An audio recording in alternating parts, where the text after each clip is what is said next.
sunnah Nabi kami Nabi Muhammad sallallahu alaihi wasallam. Rabbana atina min ladunka rahmah wa hayyi' lana min amrina rasyada. Rabbana atina fid dunya hasanah wa fil akhirati hasanah wa qina azabannar. Wa sallallahu ala sayyidina Muhammadin nabiyil ummi wa ala alihi wa sahbihi wa baraka wa sallam. Walhamdulillahi rabbil alamin. Amin ya rabbal alamin. Saya hormati Pak Sabariah selaku penganjur sahabat pecinta Al-Quran SPAQ, terusnya barisan moderator pihak pengurusan tadbiran AJK SPAQ, dan muslimat hadirin hadirat, ibu-ibu, ayah-ayah jemaah serta keluarga SPAQ yang dirahmati Allah Subhanahu wa taala sekalian. Alhamdulillah, pertamanya dan buat selamanya marilah kita bersyukur kehadrat Allah Subhanahu wa taala. Dengan izin dan rahmatnya kita berkumpul pada pagi ini bertepatan dengan bulan Safar. Hari ini berapa Safar ni? Siapa yang tahu boleh komen sikit. Allah merahmati kita dan memberkati apa yang kita lakukan, insya-Allah wa amin. Jadi ibu-ibu, ayah-ayah yang dirahmati Allah sekalian, insya-Allah kita akan teruskan pada pagi ini perbincangan 40 hadis tentang dakwah dan tarbiyah susunan Al-Fadhil Dr. Al-Fadhil Ustaz Dr. Ahmad Sanusi Azmi. Jadi mudah-mudahan dapat ambil faedah bersama-sama untuk kita buat perubahan dan penambahbaikan, insya-Allah. Jadi saya akan sharekan sebentar lagi. Jadi hari ini kita akan sambung pada hadis yang ke-20. Bermaksud kita dah separuh. Hari ini kita dah masuk 50% lah, 50% daripada pengajian kita. Lagipun ini dia modul yang ringkas. Sebab itu kita boleh cepat habis lah. Okey, sekejap. Okey, jadi kita akan bincangkan pagi ni hadis yang ke-20 yang bertajuk memikul dakwah seperti menggenggam bara api. Memikul dakwah seperti menggenggam bara api. Bagi saya masa sikit untuk saya share dulu. Kita nampak ni kita lebih faham sikit kan.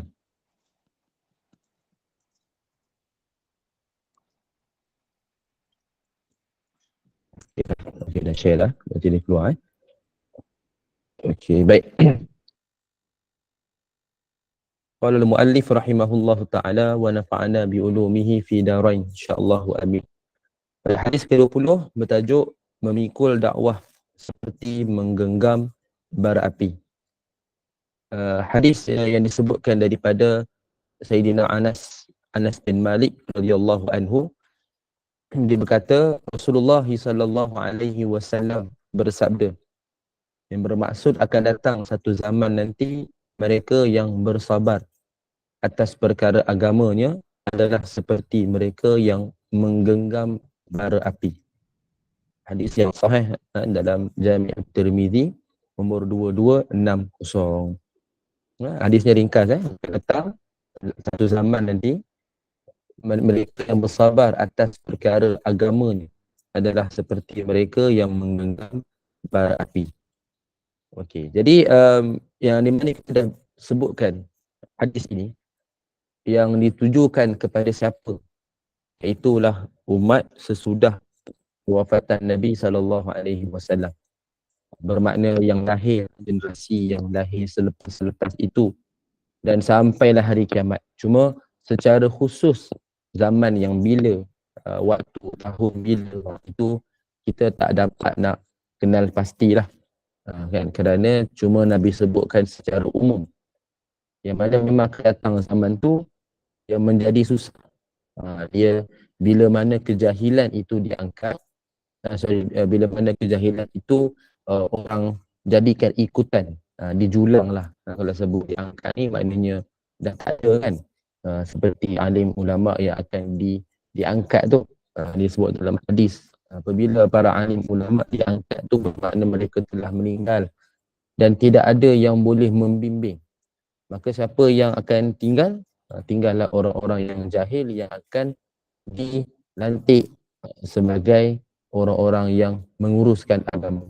Maknanya terserah amanah kepada orang yang bukan ahli. Dan memang inilah kenyataan yang mungkin dah berlaku dan mungkin lebih dahsyat akan berlaku. Sebab itu nak sebut kat sini ringkasnya betapa pentingnya kita ni kena sentiasa melazimi menuntut ilmu. Perbuatan kita menuntut ilmu ni kena berterusan. Supaya apa, kita dapat tahu isu-isu semasa. Sebab agama tu dah sempurna dan hukum hakam pun dah sempurna secara asas. Tapi bila datang satu persatu teknologi, kemudahan, kan, jadi kita kena perlukan bimbingan daripada alim ulama untuk memberikan hukum penggunaan sekian-sekian teknologi, kan, kelebihan apa lagi, kan. Jadi bila nak tahu benda tu mesti kena rujuk pada ahli dia. Dan bila ahlinya pun kita salah pilih, salah rujuk, maka jadi salah lah dalam beragama tu. Jadi bila waktu akhir zaman, kebanyakan benda-benda yang jahil ini yang akan jadi ikutan. Jadi bila orang yang amal yang betul, dia tinggal sedikit, tak majoriti. Apa yang berlaku, kita faham, majoriti ni akan menguasai, kan. Majoriti ni akan orang kata dia lebih kuat. Jadi orang yang minimum tadi itu akan payah nak amalkan agama dia. Maknanya agama, maknanya amalan yang sebenar. Bila orang-orang jahil itu diangkat. Sebagai contohlah yang baru-baru berlaku dalam satu event, diberikan anugerah award kepada, adalah dia punya kategori dia, kan. Jadi dalam satu kategori ni untuk gaming creator, nak sebutnya maknanya orang gaming lah, orang yang gaming. So kebanyakan kan ada ramai orang yang menjadi gamer tu, kan, yang akan buat live streaming, kemudian dia akan tunjukkan lah dalam bentuk game. Dan game ni kita nak tolak total pun tak boleh, sebab e-game ni kan pada zaman sekarang ni satu benda yang relevan. Boleh je, kan, dia dalam konteks yang harus, selagi mana tak melanggar syarak lah, tak melampaui batas, tak ada sampai melibatkan apa-apa benda yang haram. Dan bila tengok apa yang berlaku dalam anugerah tu, ni baru lagi minggu ni lah, bila apa yang berlaku, yang pemenang tu yang diangkat ataupun yang dipilih adalah seorang yang memanglah gaming, dia gamer, tapi apa ciri-ciri dia? Dia tu kuat mencarut. Kalau ibu-ibu ayah perasan lah, dalam TikTok lah, kebanyakan yang dia kongsikan video-video tu, yang dia buat live streaming ke, dia rakam. Jadi boleh kata semua video tu paling kurang 1-2 perkataan carut tu mesti ada. Dia macam syarat sah, macam tu. Dan carut tu bukan carut biasa-biasa, yang lebih dahsyat. Yang benda tu lah yang budak-budak lebih suka nak ikut. Dia rasa macam gempak, dia rasa macam best, dia rasa macam ada satu keseronokan, nak buat macam tu. Dan lebih menyedihkan, dia yang dipilih menjadi pemenang. Saya kaitkan setelah itu semasa, mungkin kita fikir macam tak berkaitan pun, tapi nak sebut ciri-ciri tu, yang mana nama anugerah tu gaming, kan, memanglah dia seorang gamer, okay, fine. Tapi masalahnya dia ada ciri-ciri mencarut. Jadi adakah itu yang terbaik untuk diikuti? Adalah award-award tu biasa orang-orang muda lah yang akan kata apa, akan ambil tahu. Jadi benda ni sesuatu yang amat merisaukan apabila proses itu dinormalisasi. Jadi kita nak ambil tahu sikit lah isu-isu macam ni supaya kita dapat menegur. Dan jangan pula ni generasi sekarang, terutamanya anak cucu ni, dia salah pilih orang yang dia nak ikut, orang yang nak jadikan role model. Itu antara cabaran kita di akhir zaman ni, Jadi kena sentiasa memantau, kena sentiasa ambil tahu tentang perkembangan mereka. Okay. Tengok siapa ulasan daripada penulis atau penyusun kitab ini.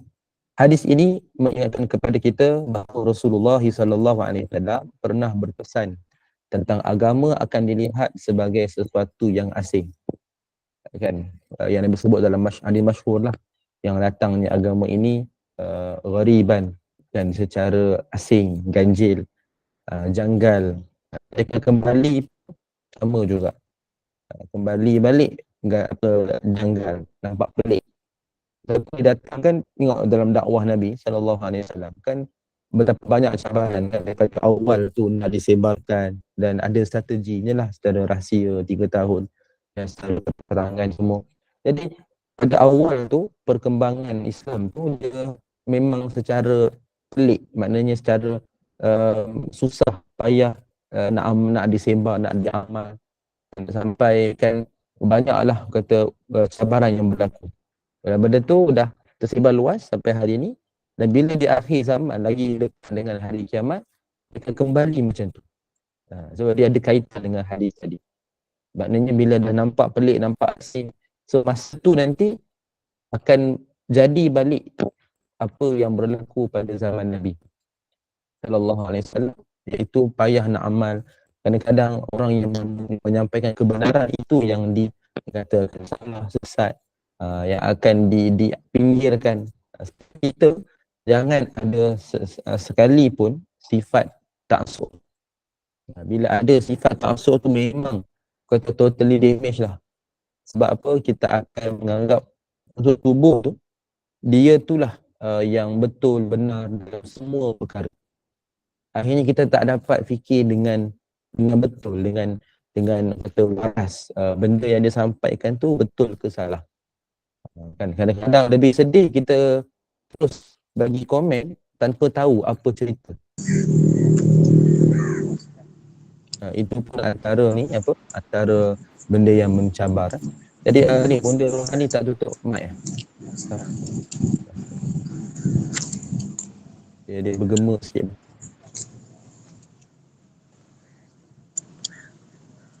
Okey, admin tutupkannya. Okey, baik. Terima kasih. Baik, itu yang pertama. Yang kedua, bahkan dalam hadis yang sahih, Islam akan dilihat asing. Mereka yang berpegang teguh pada ajaran Islam semakin sedikit dan dilihat semakin aneh. Hadis sebut tadi tu, bada al-Islam ghariban wa sayaudu kama bada ghariban fatuba lil ghuraba. Ni sebut tadi lah, hadis berkaitan dengan datang tu asing, ada rasa ganjil, rasa pelik, dan kembali pun macam tu. Jadi yang Nabi sebutkan fatuba lil ghuraba, maka beruntunglah orang-orang yang ganjil, yang sedikit tu, yang masih kuat berpegang pada agama dia. Jadi ini yang kita risau. Kita ni pun dah berada di akhir zaman. Kita tak tahu secara exactly bila waktu Nabi sebutkan. So persediaan kita sentiasa, yang saya sebut tadi lah, sentiasa kita menuntut ilmu dan kita ambil tahu tentang isu-isu semasa, dan kita jangan menghukum sekadar mengikut emosi. Kita kena ambil tahu betul-betul, kita fahamkan isu ni. Yang paling penting, basic asas kita kena ada, ingat dalam agama ni, iaitu apa sahaja yang disampaikan yang disebarkan, dia mesti kena berdasarkan sesuatu yang jelas, benda yang ada bukti, dalil. Kan, dunia pun kita nak macam tu, bukti, evidence, baru kita boleh kata okey, awak salah atau tak bersalah. Kan, benda yang awak sampaikan ni betul ke tidak. Kan, dia kata selagi tak ada bukti, tak boleh kita nak menyalahkan dia, tak boleh nak menghukum. Mendakwa tu masih boleh.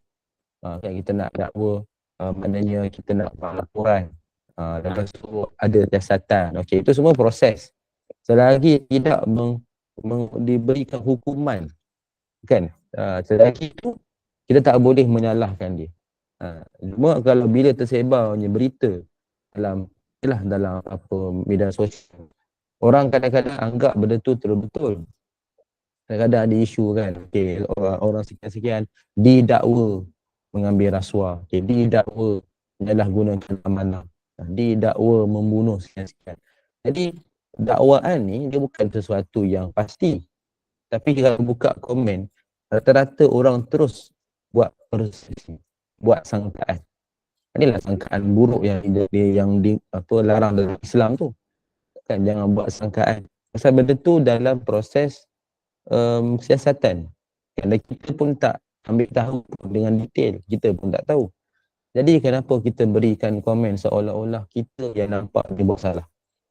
Itu satu masalah. Kerana satu lagi yang problem juga, media sosial sendiri pun, baik dalam pihak siaran media dan sebagainya, pihak media ni lah, yang kadang-kadang buat tajuk pun, dia mengundang fitnah, kan, kontroversi.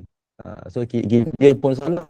Jadi kita yang tertipu dengan tajuk macam tu pun salah juga. Itu yang terbaik kita berdiam. Itulah hati terbaik.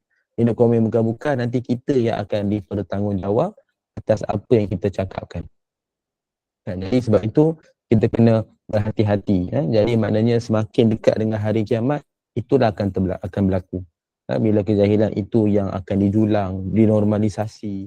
Jadi bila orang dah biasa buat benda-benda salah, tiba-tiba ada sekelompok benda baik, dia kata benda ni salah. Jadi apa akan berlaku? Orang akan menyisihkan lah. Orang tak pandang, orang tak heran pun. Sebab majoriti orang buat salah. Majoriti tu yang akan jadi menang. Itu yang kita risau tu. Jadi sebab itu, kita kadang-kadang terpaksa mengasingkan diri. Kadang-kadang dengan keluarga sendiri pun. Ada satu lagi hadis yang masyhur, yang mafhumnya menyebutkan, berkenaan dengan seseorang ini boleh dicampak ke dalam api neraka kerana ahli keluarganya sendiri. Kan yang mana disebabkan dia tidak menegur, dia tidak memberikan nasihat, tak ambil tahu.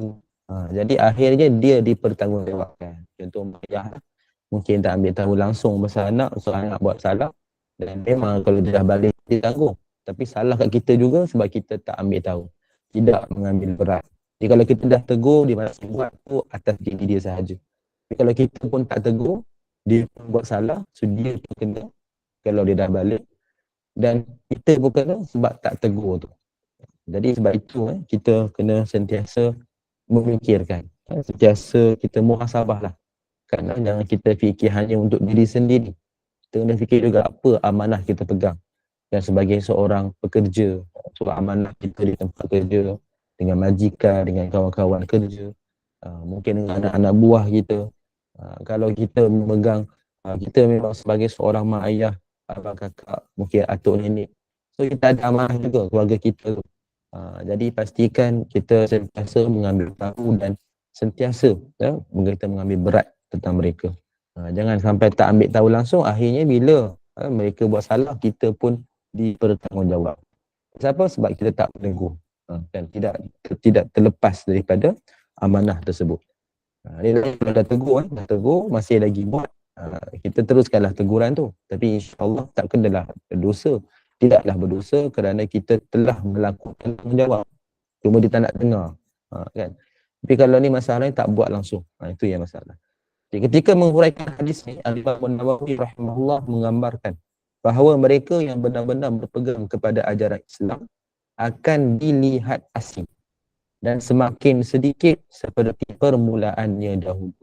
Maka mereka ni dianggap aneh dan pelik, dan selari dengan perkembangan semasa, dilihat kolot ataupun ekstremis. Ini siapa ni? Orang betul-betul berpegang dengan agama, berpegang dengan ajaran yang sebenar. Dan saya sebutkan sebelum ni lah, dalam kuliah-kuliah lepas, ada beberapa isu-isu semasa kan, yang berlaku yang orang kadang-kadang dia akan anggap normal. Kan, apa salahnya? Bukannya dia fikir dosa tu direct kepada perbuatan tu je. Dia tak fikir apa yang mengundang kepada dosa tu pun salah. Kan, sebab itu dalam kaedah fiqh tu dibincangkan benda ni. Kalau ada ilal haram, fahuwa haram. Kan kaedah menyebutkan apa yang menyebabkan sesuatu jadi haram, maka itu pun jadi haram. Contoh paling mudah daripada dalil wala taqrabu zina kan. Yang mana Allah menyebutkan jangan menghampiri. Jadi para ulama tafsir, kita bukalah tafsir Ibn Katsir ke, yang disebutkan adalah apa sahaja yang mengundang ke arah zina tu secara jelas, maka ia pun dikira haram. Contoh berdua-duaan lah, lelaki perempuan. Contoh kita kata tak apa, saya anggap dia macam abang, saya anggap dia macam adik, Dan kami pun tak buat apa-apa, kami pun duduk jauh-jauh dalam satu bilik, dia duduk serumah kan. Dan dia cakap apa, okey kami dah matang, dah besar, dah jaga diri, kan tak salah pun. Pasal apa, sebab tengok di barat semua kan elok je. Lepas tu apa lagi, macam-macam alasan lah. Dia kata kan sekarang ni ekonomi susah lah, nak cari rumah, jadi tak ada pilihan, ada yang ni je. Kami pun dah kenal rapat dah daripada kecil. Tapi macam mana pun hukum mengatakan dia bukan mahram, dia boleh berkahwin dan dikira berdua-duaan kan. Jadi bila orang anggap remeh, ada anggap ni takkan ni pun tak boleh, ikutlah zaman kan. Ni contoh, dia tak fikir, dia fikir direct zina je haram, tapi dia tak fikir ataupun dia tak tahu benda yang mengundang ke arah zina pun haram. Bila dah berlaku, contoh bila dah terlanjur contohnya, apa yang akan bagi alasan, kami tak sengaja terbuat, tak apalah nanti kami kahwin lah. Lepas tu nanti hal juga kan, maknanya dia anggap macam benda yang dah buat masa tak kahwin tu dengan lepas kahwin tu macam sama kan. Padahal pentingnya akad nikah yang sah tu, pasal anak yang dikandungkan itu kalau ikutkan pada taraf perkahwinan itu sebenarnya ada dua nikah kan. Jadi maknanya anak hasil daripada hubungan zina, walaupun dia kahwin dengan orang yang sama, tapi dia buat hubungan tu sebelum akad sahnya nikah, akad nikah yang sah. Jadi ni contoh lah benda-benda yang sebenarnya kita boleh tengok, kita boleh ambil tahu dengan isu-isu semasa. Macam lagi sebenarnya melibatkan dengan hukum hakam yang kadang-kadang orang semakin ambil remeh. Kadang-kadang lebih risau, lebih sedih benda yang basic tentang agama, contoh rukun Islam, rukun iman. Kerana itu pun tak tahu. Ada orang macam apa ni, konten kita lah, buat macam video atau macam konten, menanyakan soalan basic tu kepada orang lain secara random lah. So yang ditanya tu sampai tak boleh nak sebut kan, sampai tak tahu. Ini melibatkan agama ni, kan, sangat menyedihkan kan. Pasal dia tanya tu bukan budak-budak, dia tanya tu orang dewasa, benda soalan basic dalam fardu ain, bukan tanya yang lagi detail, kan. So ini yang kita risau, sebab benda-benda asas pun kita kadang tak ingat dah, tak ambil tahu kan. Akhirnya benda-benda yang semakin mencabar tu lagilah kita akan tak kisah, akan ikut je majoriti. Tengok ramai orang buat, kita pun follow je lah. Benda tu yang kita risau tu kan. Alasan kita tak apa ramai yang buat, mesti betul, ataupun ramai yang buat kalau ada salah pun tak apa, kita ada geng. Jadi akhirnya dia fikir agama tu macam tu je. Sedangkan dia kena ingat di akhirat nanti akan ditanya seorang-seorang kan. Dia tak ada excuse kita kata okey saya ikut dia jadi salahkan dia je. Tak, kita pergi ikut dia, kita pun salah pasal kita pun tak pastikan apa yang kita ikut. Jadi sebab itu kita sebagai tugasan sebagai seorang Muslim, paling basic ibu sekalian, kena ingat satu benda, apa saja orang sampaikan dia mesti kena ada sumber dia.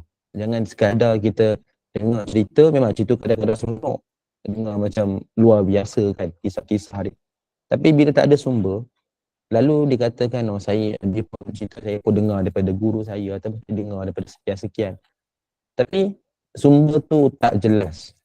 Jadi apa yang kita kena buat, kita kena berpendirian tawakuf, kita kena berdiam, kan, sebab dia dah cerita, kadang-kadang background dia pun hebat kan, kadang-kadang background dia pun ada nama lah. Jadi bila dia cerita tu tak ada sumber, dan ataupun sumber yang salah ke apa, kita sebagai audiens ni kita kena pastikan. So kalau tahu dah tak ada sumber yang diragui, sebabnya kita berdiam. Maknanya kita tak payah nak percaya benda tu lah. Pasal apa? Sebab agama ni, ingat benda tu dia tegak dengan dalil. Itu setiap yang Nabi sampaikan berdasarkan wahyu. Bila wahyu sampai turun, Nabi sampaikan kan. Jadi maknanya setiap yang Nabi sebarkan itu, even yang Nabi buat sendiri pun berdasarkan wahyu. Allah pun sebut dalam Quran kan, in huwa illa wahyu yuha. Wa ma yantiqu 'anil hawa in huwa illa wahyu yuha. Jadi ini menunjukkan agama ni kena betul-betul detail, kita kena ambil tahu. Dan ada juga segelintir dia akan menyebut kami ni orang awam, tak tahu sangatlah, kami tak faham. Tapi yang kita rasa pelik, kita rasa hairan, kan, sampai bila nak jadi orang awam, kan? Maknanya kita nak katakan kita ni orang sampai tak belajar langsung, so kita kena ni lah, kata apa, sentiasa improvekan diri menuntut ilmu. Ambil tahu sikit, detail sikit lah, biar kita faham sikit kan. Kadang-kadang sedih kan benda ni, orang masih lagi duk cakap benda tu kan, walaupun dah zaman zaman begitu moden pada hari ni, maklumat di hujung jari, masih memilih nak jadi macam tu. So jangan kita jadi macam tu lah. Bila mungkin ada orang jadi macam tu terpulang pada dia, kita doakan dapat hidayah. Tapi kita ni yang dah tahu sikit kan, dah cakna sikit tentang agama, so kita kena pandai balance kan. Kehidupan dunia pun memang kita nak, kita cari, untuk akhirat pun kena balance kan. Agama pun, maknanya ilmu pun kena semakin kita cari, semakin kita kena belajar. Jangan sekadar kita berikan alasan, sebab ingat di akhir zaman perkara itu, maknanya dekat dengan hari kiamat lagi akan berlaku isu ni, iaitu perkara kejahilan itu yang akan dinormalisasi. So kalau orang tak belajar, dia tak tahu, dia jadi katakan so called orang awam, maka bila pun dia jadi macam tu je lah. So dia akan ikut je orang buat, akhirnya dia pun ikut benda yang salah. Tu kita risau tu. Dalam riwayat Tabrani, para sahabat bertanya kepada Rasulullah, siapa yang dimaksudkan dengan asing tu? Siapa yang asing, orang asing tu kan? Rasulullah menjawab, allazina yuslihuna fina fasadan nas. Yang asing tersebut adalah mereka yang cuba melakukan islah, penambahbaikan ketika rosaknya manusia. Jadi kadang-kadang golongan ni akan ditentang, kan? Dan satu lagi sekalian, bila kita nak tahu, saya sebut tadi dah, pertama kalau kita nak pastikan apa yang disampaikan tu betul ke tidak, dia mesti ada sumber rujukan kan, Quran, hadis, maknanya perkara itu jelas. Lagi satu, dia jangan ada sifat mazmumah. Dalam penyampaian seseorang itu tidak ada sifat yang mazmumah. Contoh, dia menggunakan perkataan yang tak sesuai, mungkin lucah ke, maki kan. Kemudian ada unsur sangkaan, dia hanya menyatakan sesuatu tapi tak tahu, dia pun tak pasti, dia pun agak-agak sahaja. Itu benda tu semua kita kena hati-hati. Pasal apa? Bila start daripada satu sangkaan, dia akan membawa kepada sangkaan yang lain. Kan, sangkaan tu paling tak bagus. Sangka baik tak apa, ni sangka buruk ni. Kan, jadi sebab itulah kita ni sentiasa kena memikirkan, apabila kita nak beramal, biarlah berdasarkan ilmu yang jelas. Kan, jadi jangan sekadar kita kata dengar-dengar, betul kita pun amal-amal. Memang benda ni berlaku, sekadar saya sebut ni apa yang berlaku lah sekarang ni. Yang mana kadang-kadang ada juga sebahagian yang mana orang akan sebarkan satu amalan, dia akan sebut, okey, siapa yang amalkan zikir ni sekian-sekian, okey, dia akan bagilah fadilat tu.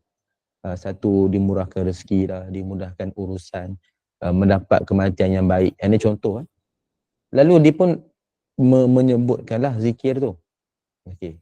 Tapi bila dia semak, dia cek balik, tak ada sumber pun.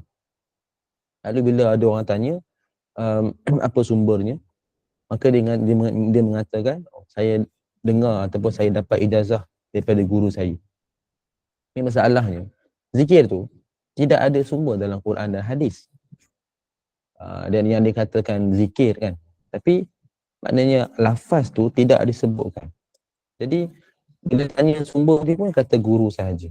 Jadi benda ni yang kita rasa macam mana kita nak amal ni kan. Pasal dia tak ada source, tak ada sumber rujukan. Dan kalau sekadar kita kata dapat daripada guru sekian-sekian, adakah guru tu dapat wahyu? Kan? Itu nak kata tu. Dan satu lagi, punyalah banyak zikir ataupun hadis-hadis yang ada dalam sumber rujukan kita lah, maknanya hadis Sahih Bukhari, Muslim, banyak lagi lah sumber rujukan tu kan, yang mana kita tak pernah dengar, tak teramal. Macam kita bincang sebelum ni tentang hadis, tentang doa kan, doa dengan adab. Kita ada bincang sebelum ni kan, doa dengan adab kan. Dalam tu kita dah dengar macam-macam hadis tentang doa-doa, tak pernah kita dengar kan. Ada adab yang, hadis-hadis tentang adab kita jarang-jarang dengar. Banyak lagi lah semua rujukan yang lain. Cuma saya nak sebut benda tu pun kita tak teramal, lalu kita nak mengamalkan benda-benda yang tak ada rujukan. Jadi sebab tu saya sebut, macam okey lah, bagi perumpamaan yang simple lah, ibu-ibu sekalian. Macam kita kat dunia ni, kita nak beli sesuatu barang, dan kita tengok ada barang tu lebih kurang sama, dua benda lebih kurang sama. Kan? Dan kita nak terbaik. Contoh barang tu mungkin katalah menjaga kulit kita. Contohnya. So, ada dua barang ni, lebih kurang maknanya sama dia punya fungsi. Dan kita tak tahu nak pilih mana satu. Jadi kalau orang yang nak instant, ataupun nak senang, dia akan cari dia yang murah. Kadang dia tak fikir pun benda tu asli ke tidak. Tapi kalau betul-betul orang yang fikir, oh ni bahaya ni kalau kena kulit, kalau rosak kan bertambah lagi masalah. Lalu dia akan memastikan yang dibeli tu yang betul-betul berkualiti. Kadang-kadang dia akan fikir mahal pun tak apa. Yang penting berkualiti. Kan, yang penting benda tu betul. Yang penting benda tu asli. Kan, tak ada kesan yang negatif. So orang macam ni lah, ataupun pemikiran macam ni lah yang akan jadi selamat. Walaupun mungkin dia kena bayar mahal. Mungkin benda tu apa lagi kan, mungkin biasanya bayaran lah mahal ke, susah nak dapat ke, nak cari jauh ke, tunggu lama ke. Tapi dia akan ada satu kepuasan, dan bila dia menggunakan produk tu pun dia akan rasa yakin. Kerana apa? Daripada sumber yang betul. Tapi kalau tiruan ke ataupun barang-barang yang tak dikenal pasti, tak diperakui oleh KKM contohnya. Tapi orang-orang yang nak instant, orang-orang yang fikir nak cepat, orang-orang yang nak fikir jimat, nak untung dunia, dia akan ambil benda tu. So dia akan pakai. Once bila ada masalah, baru dia akan menyesal. Macam tu lah dia punya perumpamaan kena agama ni. Nak kata orang yang betul-betul fikir, dia mengetahui, dia ambil tahu sikit lah. Sikit dia, bukanlah detail sangat pun. Kita ni bukanlah golongan asatizah kan. Still orang menuntut ilmu lah. Tapi tak adalah hebat mana. Tapi untuk diri kita, so kita amal ni berdasarkan apa yang kita dapat memahami betul-betul. Kita semua bukan. So kita fahamkan sikit apa ulama sebut. Kemudian kita amal. Ini sikit lah, adalah sikit. Jadi itu pun cukup lah sekurang-kurang. Berbanding satu lagi golongan yang hanya mendengar sahaja, lepas tu ikut sahaja. Berarti bila orang tanya tentang sumber apa ni, dia pun menyalahkan balik. Kan, jangan tanya-tanya sumber lah, tu sekian-sekian macam tu. Lepas tu dia menyalahkan apa ni, guru saya, tok guru saya. Kan, saya ikut macam-macam dah amalan. Saya dapat dah macam-macam dengan amalan tu. Dia pula yang menentukan, oh sebab aku amal ni aku dapat ni. Kan? Mana-mana dia tahu benda-benda ni kan, kadang-kadang boleh jadi benda tu memang Allah nak bagi rezeki tu, dan kita pula dua amal dalam waktu yang sama, dan kita anggap amalan tu yang menjadikan sebab kita dapat benda. Kadang-kadang tak betul macam tu. Kita berkata ni benda baik, mana kita tahu benda kita buat ni lah Allah bagi. Kadang-kadang kan orang share macam tu kan, amalan murah rezeki kan, betul dia share, okay, buat sekian-sekian cara macam ni. Lepas tu bila ditanya apa sebab, apa buktinya kan, dia berkata apa, oh, saya buat macam ni, sebab saya buat macam ni dah saya dapat rezeki macam ni, saya dapat keuntungan daripada dalam bisnes, saya dapat lah selepas saya amal ni. Tidak semestinya kan, mana kita tahu, kita pula yang menentukan. Adakah kita yang dapat tahu ilham ke, dapat wahyu ke benda tu kan. Sedangkan Nabi bila dapat wahyu, Nabi sampaikan. So kita nak sebut benda ni, kadang-kadang orang tertipu kan, dia nak keuntungan dunia dia kan. Akhirnya dia peralatkan agama, jadikan sebagai magnet untuk dapatkan dunia. Jadi sebenarnya amalan tu pun tak ikhlas sebenarnya. Dia hanya nak semata-mata lah keuntungan dunia tu. Betul saya nak sebut sini bersekalian, sebab benda ni berlaku bila ada orang share amalan sekian, lepas tu bila ada orang tanya pasal dalil, bukti, sumber rujukan, lepas tu ada pula orang pertikai mengatakan ni guru-guru sekian lah, lepas tu tak ada sumber dalam Quran hadis pun. Lepas tu dia siap menetapkan dapat kelebihan-kelebihan ni. Bila ditanya, dia kata, oh, ni amalan tok guru saya buat dapat macam ni. Ini benda yang sebenarnya mengelirukan kan, kerana kita tak tahu apa yang kita buat ni, adakah itu sebab kita dapat. Sebenarnya banyak lagi sebab. Kita tak tahu, benda ni ghaib. Ini penentuan Allah. Apa kita nak menetapkan, kan? Kecuali lah kalau Nabi yang sebut. Dalam hadis, kita terima. Pasal benda tu wahyu. Tak ada orang boleh tolak lah. Itu tak ada masalah. Kita pun clear, kita nak amal. Tapi benda yang tak ada rujukan. So, bila orang menetapkan macam tu, itu jadi problem tu. So, bila ada orang tegur, dia mengatakan salah. Kita tak beradab lah dengan Tok Guru sekian-sekian. Contoh lah, saya sebut ni umum, tak sebut mana-mana pihak. Tapi benda ni berlaku dulu sekalian. So, biar kita ni jadi cerdik lah. Dalam kita beragama, kita beramal, jadi orang yang cerdik. Bukan saya suruh terus anti, tak. Kita masih saudara se-Islam. Cuma kita kena bijak lah. Pandai memilih guru, pandai kita beramal, kan. So, mungkin kadang-kadang ada mungkin guru share benda yang mungkin betul apa. Tak apalah, kita cuba tegur ke, kita tak payah amal benda tu. Kita tak payahlah tolak terus guru tu. Kecuali memang dia bawa ajaran sesat, itu lain. Itu dah melampau lah. Itu dah melampau. Tapi kalau sekadar berkongsi benda-benda tak ada sumber-sumber ni kan, so kita kena kena hormati dia. Cuma dalam masa yang sama kita kena ingat, okay, tak ada sumber, tak payah amal. Tu kena jadi orang bijak lah, kena sentiasa berfikir. Jangan sekali-kali bagi alasan ramai buat, saya pun buat. Guru saya buat, saya pun ikut.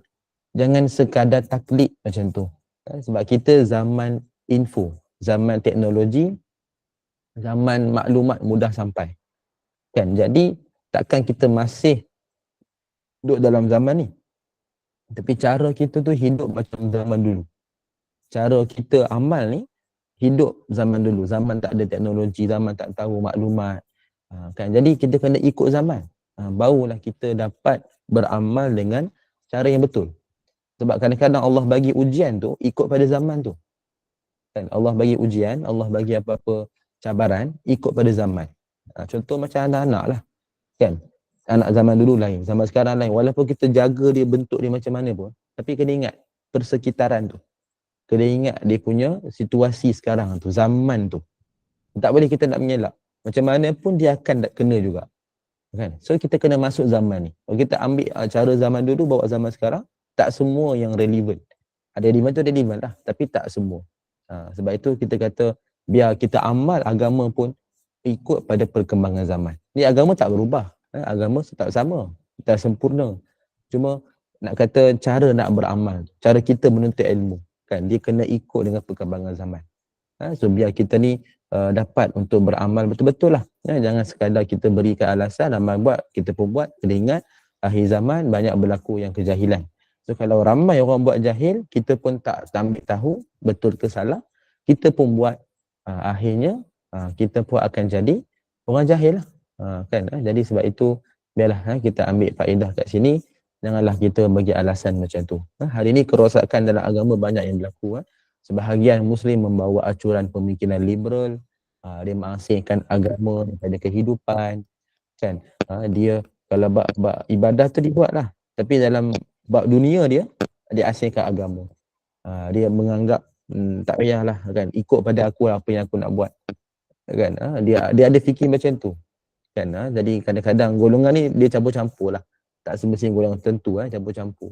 Jadi sebab itu kita jangan ada pemikiran macam tu lah, mengasingkan agama daripada kehidupan. Memakaikan Islam dengan norma yang baharu dikatakan selari dengan arus kemodenan.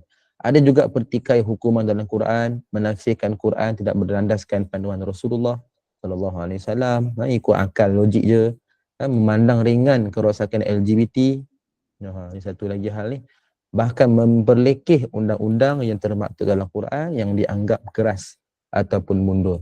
Macam baru-baru ni ada isu tentang poligami lah. Ini berita-berita semasa lah, kan. Jadi bila berlaku macam-macam ni lah, isu-isu yang dibawa dalam media sosial tu adalah negatif, kan, negatif yang dibawa. Tapi jangan kita menyalahkan hukum dalam Islam. Bila memanglah kebanyakan orang jadi berita sensasi ni benda yang negatif sebenarnya. Negatif tu orang lagi suka daripada positif. Kan? Benda negatif lagi orang suka. Kadang positif ni kadang susah kita nak cari. Kan, kalau ada pun boleh kira lah. Cuba tengok dalam berita random lah, dalam satu hari tu betapa banyak negatif. Negatif tu lagi orang akan tahu, lagi orang akan sebar, lagi orang suka. Sebab apa? Ikut nafsu lah. Kan ikut nafsu kita suka benda-benda jahat ni. Kan cuba tengok berita kan. Kemalangannya, pecah amanahnya, apa lagi? Rasuahnya. Boleh kata setiap hari itu negatif lah. Judinya kan.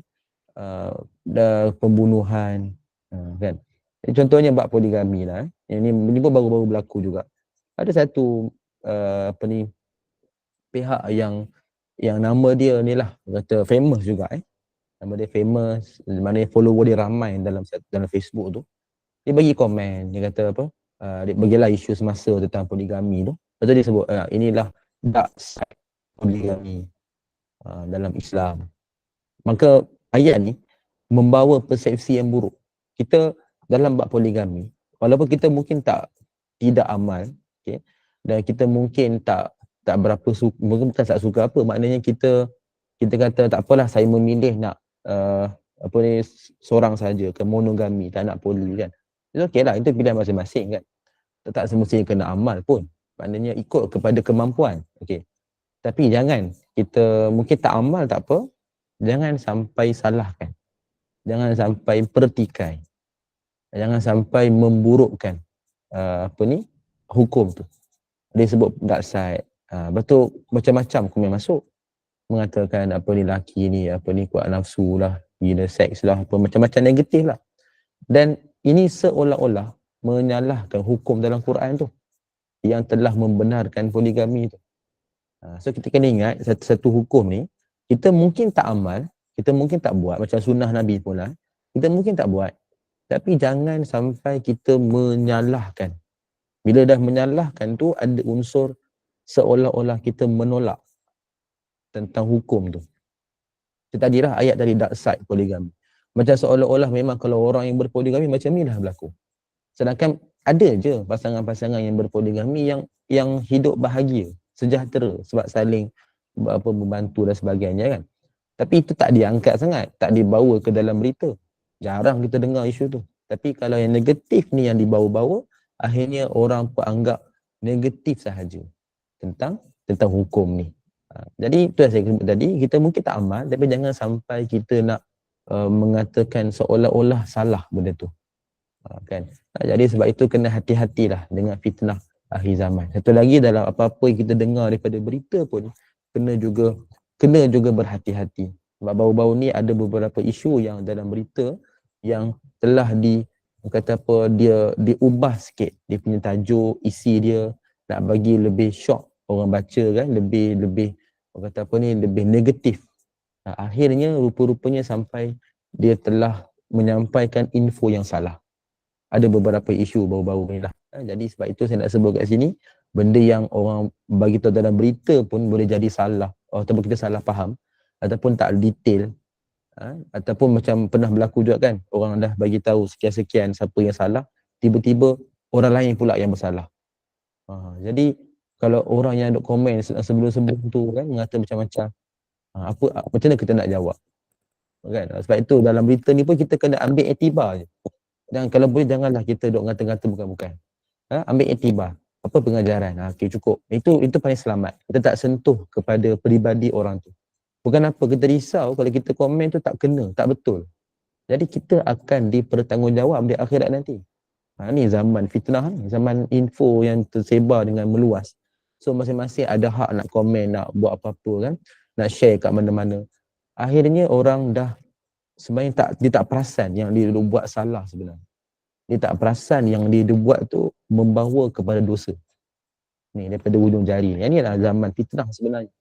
Bayangkan kalau zaman dulu mana ada berlaku macam ni kan. Kita dengar pun daripada berita, tengok TV, dengar radio. Lepas tu kita sembang-sembang pun dengan ahli keluarga macam tu je. Paling-paling pun kawan-kawan yang terdekat.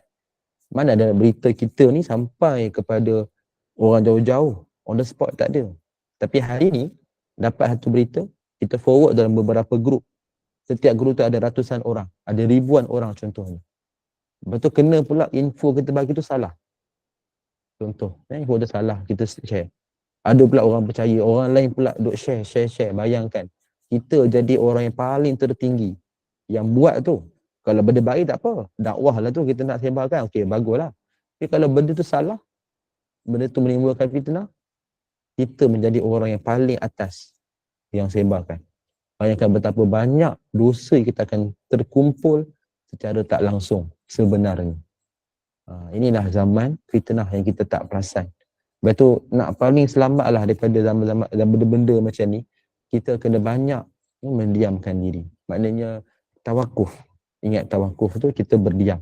Kita tak ambil apa-apa tindakan. Kalau ambil pun tindakan yang baik. Orang buat salah ke apa, kita doakan.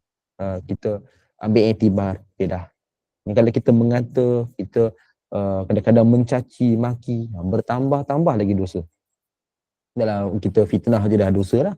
Lepas tu ada makian, ada cacian pula dalam tu. Lepas tu nak minta maaf macam mana? Kan? Jadi ini yang berlaku lah. Jadi janganlah kita termasuk dalam liga yang sama. Saya sebut ni sebab kadang orang tak perasan benda ni salah. Kan? Jadi kalau kita buat benda baik tak apa. Jangan buat benda negatif. Manakala ni nombor 6. Manakala mereka yang bersungguh berpegang dengan sunnah dan mempertahankan Islam untuk memperbaiki masyarakat dianggap pelik, kolot, tidak progresif, bahkan bercanggah dengan kerangka pemikiran moden. Begitulah sunnah menghidupkan kefahaman Islam. Semoga Allah menyatukan hati-hati umat Islam dalam berhadapan dengan golongan liberal yang merosakkan agama. Jadi ini tentang hadis ke-20. Kita tengok satu lagi, hadis yang ke-21. Ini pendek juga ni. Tajuk dia menang dengan akhlak yang mulia. Menang dengan akhlak yang mulia. Tengok sikit apa kisah yang berlaku ni. Daripada Sayyidatina Aisyah radhiyallahu anha, dia berkata, sekumpulan orang Yahudi telah datang meminta izin bertemu dengan Rasulullah, lalu mereka berkata kepada Rasulullah, assalamualaikum. Bukan assalamu, assalamualaikum. Dia diperlilah. Maksud dia apa? Celakalah kamu. Perbuatan ini, mereka ni dibalas oleh Aisyah dengan berkata, bahkan ke atas kamulah kecelakaan dan laknat. Maknanya Sayyidatina Aisyah ni marah. Orang Yahudi dia mempermainkan lafaz dan dia sebenarnya mendoakan keburukan ke atas Nabi. Lalu Nabi tegur Sayyidatina Aisyah radhiyallahu anha dengan bersabda, wahai Aisyah, sesungguhnya Allah itu amat suka akan sikap penyantun dalam semua perkara. Aisyah menjawab, apakah tuan tak dengar? Maknanya Nabi tak dengar ke kan apa yang mereka ucapkan ni? Lalu Nabi sebut, aku dengar, tetapi aku hanya menjawab dan ke atas kamu juga. Wa'alaikum sahaja. Ini hadis sahih Muslim nombor 2165. Dan satu lagi dalam hadis yang lain membawa maksud yang lebih kurang sama, yang Nabi sebutkan mafhumnya apabila orang Yahudi dan Nasrani memberikan salam kepada kamu, maka janganlah jawab salam, tapi jawablah wa'alaikum. Membawa makna yang samalah dengan hadis ni. Jadi ini yang berlaku. Apa yang menariknya, Sayyidatina Aisyah radhiyallahu anha ni marah sebenarnya, dan dia sampai mendoakan keburukan direct. Sebenarnya ke atas kamulah kecelakaan. Pasal apa? Kamulah yang tak selamat. Kamulah yang tak ikut Islam, kan tidak beriman dengan Rasulullah, permainkan agama. Jadi Sayyidatina Aisyah marah, tapi Nabi tegur dan Nabi sebutkan, cukuplah sekadar sebut wa'alaikum. Wa'alaikum ni pun sama je maksud sebenarnya. Maknanya dan kepada kamu. Maknanya apa yang disebut tu kita doakan kepada kamu yang kena. Okay, sebenarnya tetap mendoakan keburukan. Tapi ada beza tak? Yang Sayyidatina Aisyah sebut tadi dengan lafaz yang lebih keras. Tengok tu yang disebutkan bal alaikumussamu wal la'nah. Semuanya dengan lebih keras. Memang cara orang Arab ni sebenarnya keras. Dia tegas, dia macam cakap lepas lah. Memang kasar lah. Kalau kita dengar tu kita rasa kasar. Tapi mereka memang biasa macam tu. Jadi sebab itu dalam itu pun Sayyidatina Aisyah semarah backup Nabi lah ni. Tapi Nabi cuma sebut wa'alaikum sahaja. Dia walaupun maksud hampir sama, tapi yang tadi itu lebih keras kerana nak Sayyidatina Aisyah sebut alaikumussalam wal la'nah. Kan, kepada kamu lah kecelakaan tu, laknat tu. Dan Nabi cuma sebut wa'alaikum sahaja. Maknanya kalau kamu buat baik, aku buat baik. Kalau kamu buat jahat, aku membalas dengan apa yang engkau buat. Bukanlah membalas dengan kekasaran yang sama. Kan? Cuma mengatakan apa yang kamu sebut tu, moga berbalik kepada kamu. Sebab apa? Kamu yang start dulu jahat ni. Dan Nabi tak membalas yang kasar. Nabi cuma menyebutkan apa yang kamu buat tu, apa yang kamu cakap tu, kamu kenalah balik. So cara Nabi ni lebih lembut lah, berbanding dengan Sayyidatina Aisyah yang sebenarnya emosi sikit lah dalam isu tadi. Okey, tengok, perhatikan bagaimana Rasulullah membalas kejahatan dengan kebaikan. Hadis ni menunjukkan kepada kita bagaimana Rasulullah sangat berhemah, amat berhemah dalam mengendalikan urusan dakwahnya biarpun dengan orang yang membenci. Menangi hati mereka dengan akhlak yang baik. Sesungguhnya dakwah dengan adab itu ada kalanya lebih berkesan. Kan macam yang berlaku pada hari ni pula, yang orang buat benda yang jahat bukan-bukan. So kita kata kita marah dengan dia. Lalu kita pun memaki dia.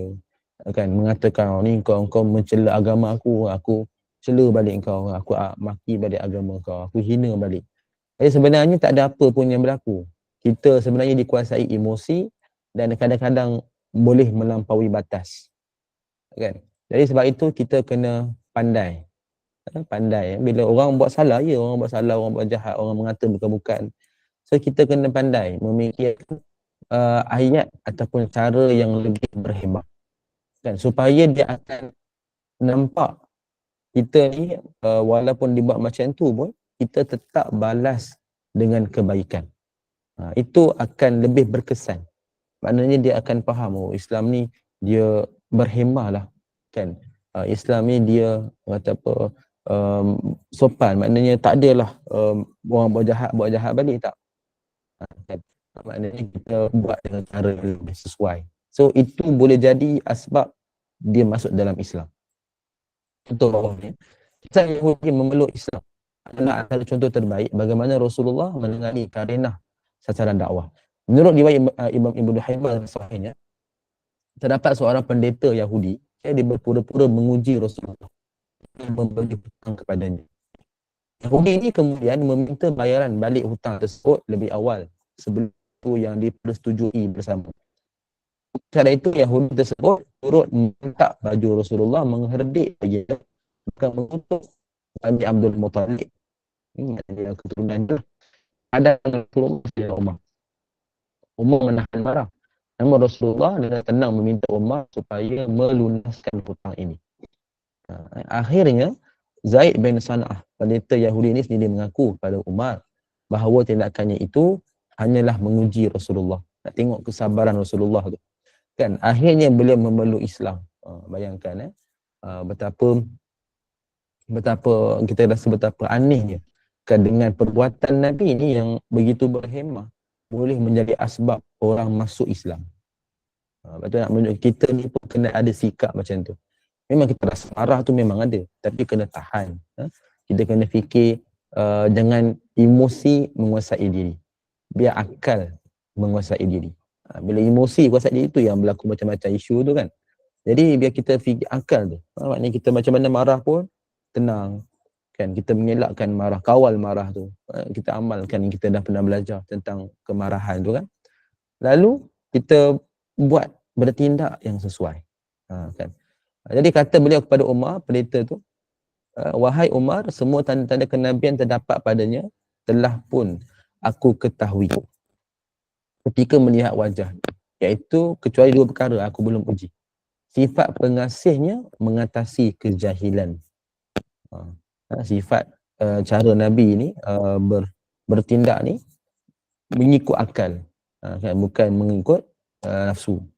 Lalu aku mengujinya dan aku bersaksi, wahai Umar, aku redha Allah sebagai Tuhanku, Islam agamaku dan Muhammad itu nabiku. Ini Sahih Ibn Hibban. Dalam Sahih yang Bukhari yang lain disebutkan Rasulullah menziarahi seorang budak Yahudi jatuh sakit, lalu baginda telah menunjukkan akhlak yang baik, mengajaknya memeluk Islam. Akhirnya budak tersebut memeluk Islam. Jadi nak kata asbab orang masuk Islam ni kadang-kadang asbab yang remeh, kadang-kadang simple. Tapi nak kata Allah nak bagi hidayah. Jadi sebab itu kita sentiasa berusaha jadi yang terbaik. Kadang-kadang mungkin kena berlakon sikit. Kadang-kadang mungkin kena paksa. Kita bukan jadi macam tu. Tapi kita nak paksa diri supaya jadi biasa. Kita berlakon sikit supaya lakonan tu dapat kita teruskan dalam kehidupan kita. Memang kadang-kadang kena buat macam tu. Kan sebab apa orang yang baru nak mula lah, yang tak biasa lagi kan. Jadi kadang-kadang kita kena buat macam tu. Begitulah seharusnya para pendakwah menangani segala cabaran dakwah dengan akhlak yang baik. Jadi tuan-tuan sekalian, sekali itu untuk pagi ni. Mudah-mudahan ada faedah, ada manfaat kita dapat. So kita ambil kesimpulan sikit.